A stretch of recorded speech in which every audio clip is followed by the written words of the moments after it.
મારું નામ દેવાંગ માકર. હું અહીંયા પંચનાથ ટ્રસ્ટ, પંચનાથ હોસ્પિટલમાં મારી જવાબદારી ચેરમેનની છે. સૌને નમસ્કાર, જય મહાદેવ.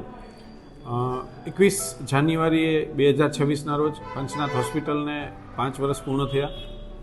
તેના અવસરે પૂજ્ય ભાઈ શ્રી રમેશભાઈ ઓઝાની ઉપસ્થિતિમાં રાજકોટના ગરીબ દર્દીઓ માટે, સૌરાષ્ટ્રના ગરીબ દર્દીઓ માટે પંચનાથ હોસ્પિટલના જનરલ વોર્ડને વિનામૂલ્યે સેવા અર્પણ કરવામાં આવ્યો છે. એટલે કે જે કોઈ દર્દી જનરલ વોર્ડમાં દાખલ થશે એને પંચનાથ હોસ્પિટલ બિલ નહીં આપે. એ દર્દીએ માત્ર દવા, રિપોર્ટ અને ડાયગ્નોસિસના પૈસા ભરવાના રહેશે. આ ઉદાહરણ પૂરું પાડીને ગરીબ જનતા, જે લોકોને આજની મોંઘી મેડિકલ સુવિધાઓ પોસાતી નથી, એ લોકો પણ એક સારી હોસ્પિટલમાં દાખલ થઈ અને પોતાની સારવાર કરાવી શકે એ માટેનો એક નમ્ર પ્રયાસ છે. આ અગાઉ પંચનાથ હોસ્પિટલમાં અનેક સુવિધાઓ ફ્રી તો છે જ, જેમ કે આઈસીયુમાં વેન્ટિલેટરનો કોઈ ચાર્જ નથી, ઓક્સિજનનો કોઈ ચાર્જ નથી.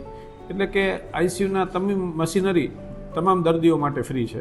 એમાં વધુ એક ઉમેરો કરતાં જનરલ વોર્ડ વિનામૂલ્યે રાજકોટ અને સૌરાષ્ટ્રની દર્દીને સેવા અર્પણ કરેલ છે. જનરલ વોર્ડમાં 12 બેડની સુવિધા છે અને 12 દર્દીઓ સમાઈ શકે છે.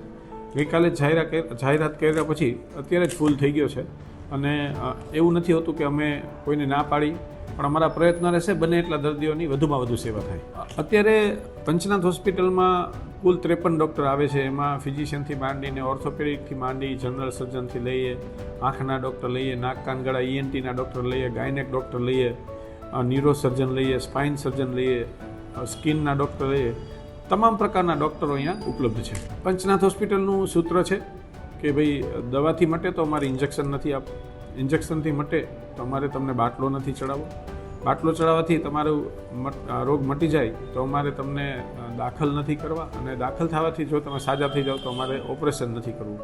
એટલે મારી એક અપીલ છે કે ભાઈ, આપને કોઈ પણ જાતની તકલીફ હોય તો પંચનાથ હોસ્પિટલમાં એકવાર મુલાકાત લઈ અને અતિ રાહત દરે તમારી મુશ્કેલીનું નિવારણ થશે અને તમામ પ્રકારની સેવા કરવા માટે પંચનાથ હોસ્પિટલ તત્પર રહેશે.